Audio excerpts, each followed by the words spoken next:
प्यारे बच्चों, आज मैं आपके लिए लेकर आया हूँ तत्पुरुष समास। हमने समास के भेदों को अच्छे से पढ़ा, समास के परिचयों को समझा, फिर अव्ययीभाव समास को पढ़ने के बाद आज का टॉपिक है तत्पुरुष समास। आज हम तत्पुरुष समास, उसके भेद और तत्पुरुष समास की परिभाषा साथ में उदाहरणों को भी अच्छे से समझेंगे। आप ध्यान से सुनिएगा और अंत तक रहिएगा, आपको अच्छे से समझ में आ जाएगा सारा तत्पुरुष समास का खेल क्या है। चलिए शुरू करते हैं। तो सबसे पहले तत्पुरुष समास की परिभाषा क्या है। तो तत्पुरुष समास की जो परिभाषा है उसको समझते हैं। जिस समस्त पद में उत्तर पद अर्थात दूसरा पद, उत्तर पद ही दूसरा पद होता है। मैंने आपको पहले बताया था कि जो पहला पद होता है उसको पूर्व पद कहते हैं और दूसरा पद को उत्तर पद कहते हैं। पद यानी शब्द प्रधान होता हो उसको हम तत्पुरुष समास कहते हैं। यानी तत्पुरुष समास में हमेशा उत्तर पद ही प्रधान होगा, यानी जो दूसरा पद है, दूसरा जो शब्द है वही हमेशा प्रधान होगा। ठीक है, इतना क्लियर है ना। इस समास में मुख्यतः प्रथम पद विशेषण होता है तथा द्वितीय पद विशेष्य होता है। जब दो पद होंगे तो एक पद विशेषण और दूसरा पद विशेष्य बनेगा। ठीक है, एक पद विशेषण बनेगा तो दूसरा पद विशेष्य बनेगा। तो द्वितीय पद के विशेष्य होने के कारण समास में इसकी प्रधानता होती है। ये बात तो आपको पता है कि जहाँ पर विशेषण और विशेष्य ये दो शब्द रहेंगे वहाँ पर हमेशा विशेष्य जो शब्द है वो प्रधान रहता है। हमेशा विशेषण और विशेष्य में विशेष्य मुख्य शब्द होता है, विशेष्य की प्रधानता होती है, विशेष्य प्रमुख शब्द रहता है। तो जब तत्पुरुष समास में विशेषण और विशेष्य रहेंगे तो विशेष्य मुख्य रहेगा और विशेष्य उत्तर पद रहता है, इसलिए उत्तर पद की प्रधानता होती है। जैसे उत्तर पद की प्रधानता हो गई जिस समास में, वो तत्पुरुष समास है। अथवा कहो तत्पुरुष समास वो है जिसमें उत्तर पद की प्रधानता हो। ठीक, विग्रह में जिस कारक का उपयोग होता है उसी कारक वाला वह समास भी होता है। नीचे लिखा है कि जब हम समास को जब हम विग्रह में बांटते हैं अथवा विग्रह समास का विग्रह जब हम करते हैं तो उस विग्रह में जिस कारक की प्रधानता हो अथवा जिस कारक का उपयोग हो उसी कारक वाला तत्पुरुष समास कहलाता है वो। जैसे आपने कारक पढ़ा है, कारक को मैंने समझाया था पहले, कर्ता ने कर्म को कर्ण से द्वारा ऐसे करके, संप्रदान के लिए अपादान से, संबंध काके की रारेरी और अधिकरण में पर, इस तरह से। यानी जिस कारक अर्थ की प्रधानता उसमें दिख रही है अथवा जिस कारक अर्थ का प्रयोग हो रहा है उसी कारक के नाम से वह तत्पुरुष समास कहलाएगा।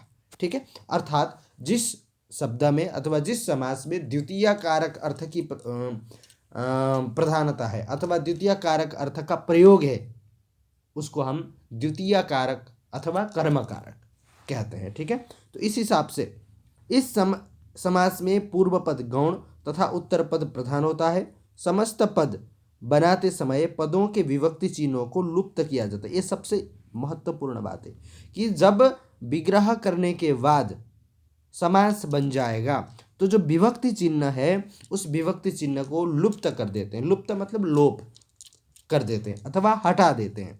ठीक है, तो इसमें पूर्व पद गौण रहता है और उत्तर पद प्रधान रहता है, ये बात भी क्लियर हो गई।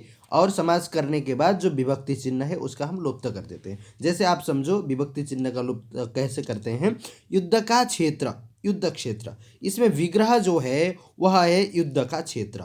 इसमें का जो है ना वह है विभक्ति चिन्ह। का जो है षष्ठी का है, षष्ठी का अर्थ है काके की रारेरी। ठीक है ना, षष्ठी यानी संबंध, संबंध का अर्थ है अथवा संबंध जो विभक्ति है उसका चिन्ह है काके की रारेरी। तो ये जो का जो विभक्ति चिन्ह है इसको हम समास करने के बाद हटा देते हैं। ठीक, तो इस समास को हम क्या कहेंगे फिर, जब इसमें षष्ठी का प्रयोग हो रहा है का विभक्ति चिन्ह, विभक्ति अर्थ जो है का वह षष्ठी है अथवा संबंध है, इसलिए इसको हम संबंध तत्पुरुष कहेंगे या षष्ठी तत्पुरुष कहेंगे। ठीक है, तो हम इसको षष्ठी तत्पुरुष कह सकते हैं। तो षष्ठी तत्पुरुष जिस तरह से हमने इसको कहा उसी तरह से अन्य को भी हम समझेंगे। जैसे दानवीर, दानवीर में देखो इसमें क्या है, में विभक्ति चिन्ह का प्रयोग हो रहा है। में कहाँ होता है, सप्तमी में। अधिकरण, अधिकरण में पर, में और पर जो है वो अधिकरण यानी सप्तमी में होते हैं। तो जब ये दो का प्रयोग होगा उसको हम कहेंगे अधिकरण तत्पुरुष। तो इसमें भी जो विभक्ति चिन्ह है मैं उसको हमने हटा दिया, तब जाकर दानवीर यह समास बन गया, समस्त पद बन गया, समास हुआ यहाँ पे। ठीक है, यानी विग्रह जो है उसमें विभक्ति का प्रयोग होता है, और विग्रह के बाद जब विग्रह के बाद समास संपन्न होता है अथवा समस्त पद बनता है उसमें विभक्ति का हम लोप कर देते हैं। इसी को अगर हम संस्कृत में करें, युद्ध का क्षेत्र, उसके लिए हम कहेंगे युद्धस्य क्षेत्र। तो यहाँ पर देखो युद्ध शब्द का षष्ठी में युद्धस्य ऐसा शब्द रूप बनता है। तो यहाँ पर ये जो स्य है ना, ये भी विभक्ति है, इसको हम हटा देते हैं संस्कृत में भी। तो युद्ध क्षेत्र इसमें विसर्ग रहता है, युद्धस्य क्षेत्र युद्ध क्षेत्र, इस तरह से हम संस्कृत में करते हैं। दानस्य वीर, इसमें भी चलो देखते हैं। दानस्य वीर में दाने, दान शब्द है, दान शब्द का सप्तमी में दाने कर देंगे, दाने वीर, ऐसा हम विग्रह करते हैं। ठीक, अब ये जो एक ही मात्रा है ना ये सप्तमी का है, इसको हम हटा देंगे तो बन जाएगा दानवीर। ठीक है, इस तरह से हमको समास करना है। तो ये जो दानवीर है ये सप्तमी तत्पुरुष कहलाएगा, और उसी तरह से जो युद्ध क्षेत्र है, युद्ध क्षेत्र षष्ठी तत्पुरुष कहलाएगा। ठीक, अब एक और बात समझते हैं, संज्ञा और क्रिया। शरण में आगता शरणागता, स्वर्ग को गमन स्वर्ग गमन। यहां पर देखो संज्ञा और क्रिया के माध्यम से भी हम पहचान सकते हैं कि ये तत्पुरुष समास है। यानी एक शब्द तो संज्ञा है शरण, और आगता ये जो शब्द है वो क्रिया है। यहाँ पर भी मैं का प्रयोग हो रहा है, इसलिए ये भी क्या है, सप्तमी तत्पुरुष है। तो शरण में आगता शरणागता, उसी तरह से आप देख सकते हो स्वर्ग को गमन, यहाँ पर को विभक्ति चिन्ह का प्रयोग है, तो ये को का प्रयोग होता है द्वितीय तत्पुरुष में, कर्ता ने कर्म को कर्म में होता है। तो स्वर्गम है ना, तो स्वर्ग को गमन स्वर्ग गमन, यहाँ पर भी को विभक्ति को हमने हटा दिया। इस तरह से यहाँ पर समास संपन्न है। अब देखो सामान्य जो अभी मैंने बात कही उसी बात को यहाँ पर लिखा हुआ है। कारक की दृष्टि से तत्पुरुष समास के निम्नलिखित 6 भेद होते हैं। कर्म तत्पुरुष, करण तत्पुरुष, संप्रदान, अपादान, संबंध, अधिकरण। ठीक है, एक कारक की दृष्टि से, विभक्ति की दृष्टि से बोलो या कारक की दृष्टि से बोलो, क्योंकि संबंध वैसे कारक नहीं है पर विभक्ति है। ठीक, उसी तरह से एक और चीज आपको मैं समझा दूं, इसमें कर्म यानी द्वितीय से तो शुरू हो रहा है, पर जो प्रथमा विभक्ति है उस प्रथमा विभक्ति को यहाँ लिखा नहीं गया है, उसको भी लिखना चाहिए। तो नहीं, जहाँ पर प्रथमा विभक्ति होगी वहाँ पर फिर तत्पुरुष समास नहीं कर्मधारय समास बनता है, क्योंकि वहाँ पर समानाधिकरण हो जाता है, समान विभक्ति हो जाती है, इसलिए क्या होता है, कर्मधारय समास बनता है। तो ये 6 जो समास के तत्पुरुष समास के भेद हैं विभक्ति के अनुसार। जैसे कर्म तत्पुरुष, सारे के उदाहरण हम समझेंगे। कर्म तत्पुरुष के आप देख सकते हो कि कर्म तत्पुरुष समास का विभक्ति चिन्ह है को, जहां पर को का प्रयोग हो वहां पर कर्म तत्पुरुष समास होगा। सिद्धि प्राप्त, सिद्धि को प्राप्त, ये विग्रह है, विग्रह के बाद समास सिद्धि प्राप्त बन गया। अब सिद्धिम प्राप्त संस्कृत में करोगे, सिद्धिम द्वितीय विभक्ति कर दो, कोई दिक्कत नहीं। सिद्धिम प्राप्त सिद्धि प्राप्त। नगरगत, नगर को गत, अब यहाँ पर भी को है यानी द्वितीय विभक्ति है, क्लियर है, दिख रहा है। संस्कृत में कर दो नगरम गतः नगरगतः। यश प्राप्त, यश को प्राप्त, ये विग्रह हो गया और ये समास हो गया। यशम प्राप्त यश प्राप्त। मनोहर, मन को हरने वाला। ठीक है, तो यहां पर भी को है इसलिए ये भी कर्म तत्पुरुष समास है। मनशम हर मनोहर। आप संस्कृत में भी ऐसे कर सकते हो, यानी संस्कृत और हिंदी में समास में कोई भेद नहीं है।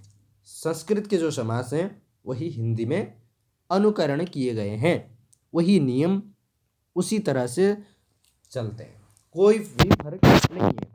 जो भी फर्क होगा आपको बता दिया जाता है। ठीक, चलो उसके बाद हम समझते हैं कर्ण तत्पुरुष, इसलिए मैं आपको साथ में संस्कृत और हिंदी दोनों को बता रहा हूँ कि आपको हिंदी में भी दिक्कत ना हो और संस्कृत में भी दिक्कत ना हो, क्योंकि शब्द तो सारे आप देखोगे तो संस्कृत के ही शब्द हैं, बस हम हिंदी में विग्रह हिंदी में दिखा रहे हैं ताकि आपको समझने में दिक्कत ना हो।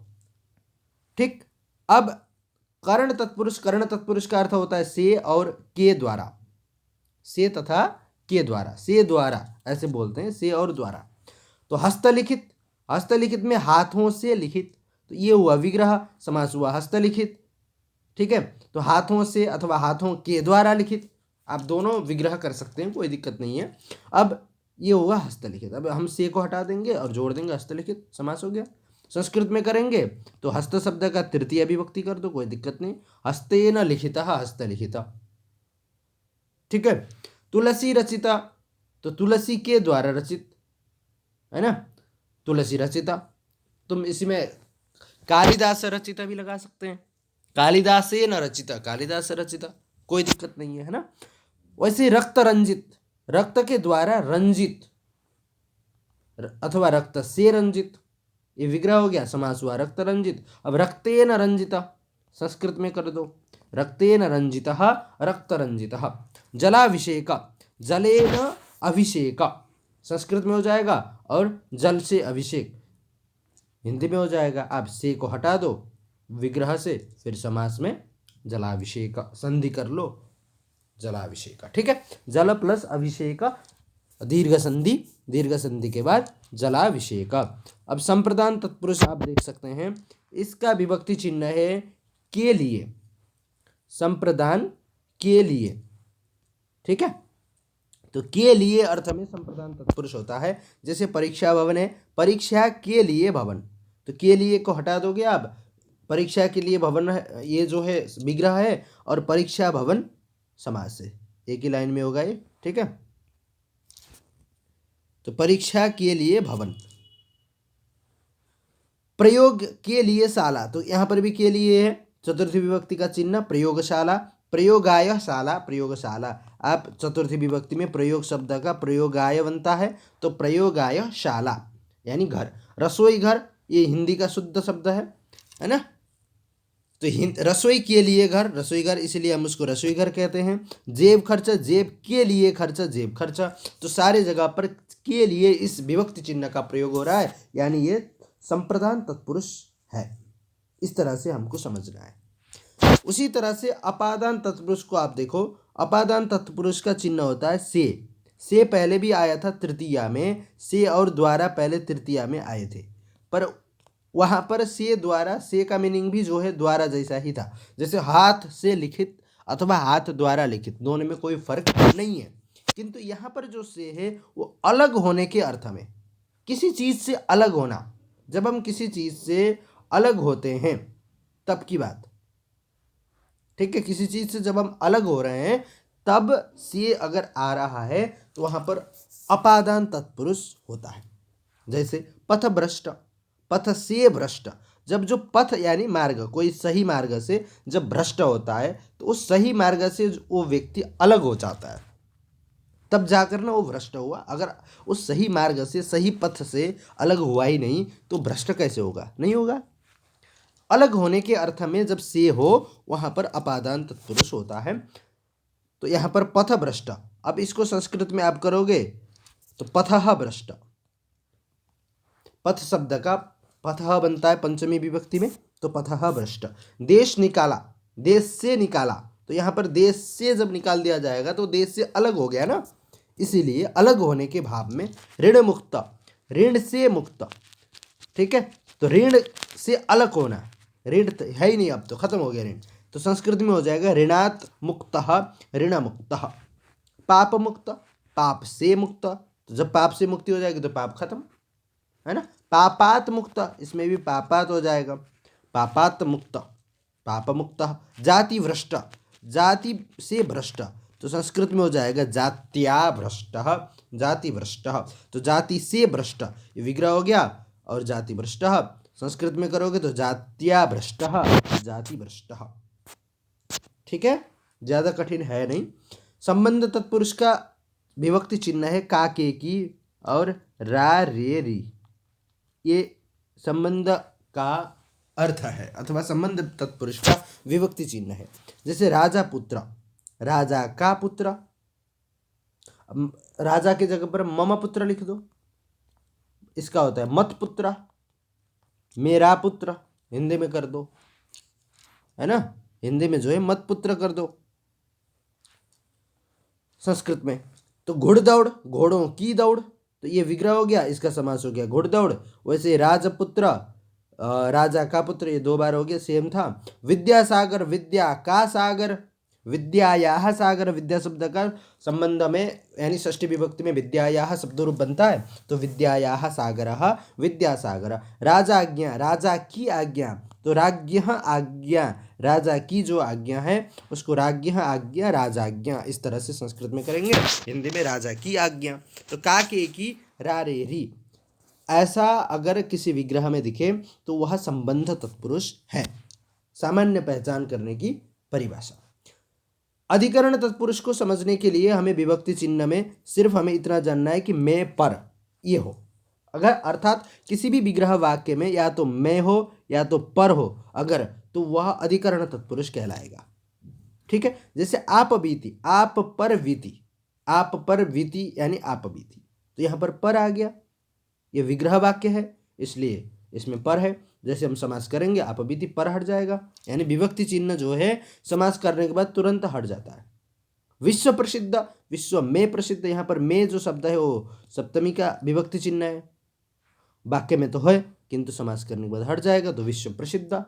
अब इसी को संस्कृत में करेंगे विश्वे प्रसिद्ध, क्योंकि सप्तमी में विश्वे हो जाएगा, विश्वे प्रसिद्ध, विश्व प्रसिद्ध, एक ही मात्रा हट जाएगी।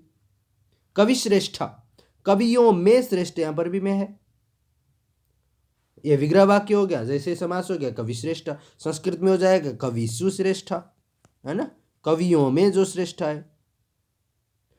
युधिष्ठिर, युद्ध में स्थिर, जो युद्ध में भी स्थिर हो हमेशा, तो यहां पर भी में है विभक्ति चिन्ह सप्तमी, तो युधिष्ठिर, इसको हो जाएगा युधि स्थिर, संस्कृत में यही होगा विभक्ति। ठीक है, ये विभक्त्यलोप समास है संस्कृत के अनुसार। अब एक और चीज़ है नए तत्पुरुष, इसको भी हम समझते हैं, ज़्यादा है नहीं। ठीक, नए तत्पुरुष जो है, यद्यपि तत्पुरुष समास के अधिकांश में जल्दी कर देता हूँ, अधिकांश विग्रहों में कोई विभक्ति चिन्ह अवश्य आता है, परंतु तत्पुरुष समास के कुछ उदाहरण ऐसे भी हैं जिनमें विभक्ति का प्रयोग नहीं होता है, जिनके विग्रहों में विभक्ति चिन्ह का प्रयोग नहीं किया जाता। संस्कृत में इस भेद को नए तत्पुरुष कहते हैं। यानी आपने द्वितीया से लेकर अभी सप्तमी तक पढ़ा ना, द्वितीया से लेकर जो सप्तमी तक आपने अभी जो समास के भेद पढ़े, उसमें सब जगह विभक्ति चिन्हों का प्रयोग हो रहा है, यानी कर्म कारक, कर्म कर्ण कारक, संप्रदान, अपादान, संबंध, अधिकरण, सारे विभक्ति चिन्हों का प्रयोग हो रहा है कर्म से लेकर अधिकरण तक। किंतु एक नए तत्पुरुष समास है, जो नए तत्पुरुष समास में किसी भी विग्रह चिन्ह, किसी भी विभक्ति का चिन्ह का प्रयोग नहीं दिखता है। ठीक, तो देखिए इसका उदाहरण को, इसको समझने का सबसे आसान तरीका है कि ये हमेशा नया मतलब न का मतलब होता है अभाव, यानी अभाव को दर्शाता है। अगर किसी भी समास में अभाव को दर्शाया गया है तो वह नए तत्पुरुष समास है। जैसे आप यहाँ पर समस्त पद और विग्रह के द्वारा समझेंगे। जैसे आप देखो, असभ्य एक समस्त पद है, इसका विग्रह है न सभ्य असभ्य। जो सभ्य शब्द है उसको हम न के द्वारा हमने उसको नकार दिया, यानी विरोध कर दिया, यानी अभाव बना दिया। अभाव बनाने का मतलब है कि सभ्य नहीं है, सभ्य न होना ही असभ्य है। समझ रहे हो, सभ्य नहीं मतलब असभ्य, इस तरह से उल्टा। तो न सभ्य असभ्य, न अंत अनंत, अंत शब्द में न अंत अनंत, न आदि अनादि, न संभव असंभव, इस तरह से ये नए तत्पुरुष है। इसमें एक चीज आपको समझना है कि देखो, किसी भी शब्द के शुरुआत में अगर कोई भी स्वर वर्ण हो तो समास करने के बाद उसके आगे अन्न जुड़ जाता है, अन्न। अगर व्यंजन वर्ण हो तो सिर्फ अ जुड़ जाता है। जैसे सभ्य जो है स व्यंजन वर्ण है, इसलिए न के जगह पर अ जुड़ गया, असभ्य हो गया। किंतु अंत में आप देखोगे ना, यहाँ पर अ जो है वह स्वर वर्ण है, इसलिए इसमें अ नहीं जुड़ा, अन जुड़ गया। अन प्लस अंत कर दोगे, जब इनको जोड़ोगे तो क्या हो जाएगा, अनंत, तब जाकर बनेगा। न आदि, आदि में भी आ जो है स्वर वर्ण है, इसलिए इसके साथ भी अन लगेगा। अन प्लस आदि क्या हो गया, अनादि हो गया। किंतु संभव देखो, संभव में स जो है व्यंजन वर्ण है, तो इसके पहले अन नहीं लगेगा, अ लगेगा। जब अ लगेगा तो फिर क्या हो गया, संभव के आगे अ लग गया, असंभव हो गया। कहने का मतलब ये है कि यहां पर इन दोनों में, अंत और आदि में अन लग रहा है ना, आगे अन, अंत, अनंत, अन, आदि, अनादि।